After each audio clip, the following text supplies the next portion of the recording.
গোমতী জেলার মাতাবাড়ি আরডি ব্লকেও অনুষ্ঠিত হয় জনকল্যাণ শিবির। এর সূচনা করেন অর্থমন্ত্রী প্রণজিৎ সিংহ রায়। শিবিরে বিভিন্ন সরকারি শংসাপত্র সহ আয়ুষ্মান কার্ডও প্রদান করা হয়। শিবিরকে কেন্দ্র করে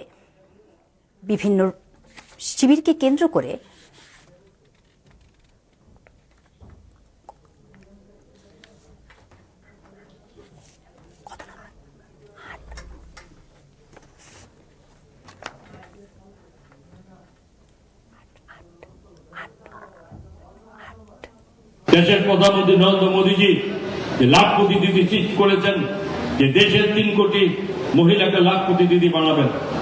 আজকে সেই সঙ্গে আমরা সেদিকে ফলো আপ করে আমাদের রাজ্যে মাননীয় মুখ্যমন্ত্রী ঘোষণা করেছেন যে আমরা 1 লক্ষ লাখপতি দিদি বানাবো।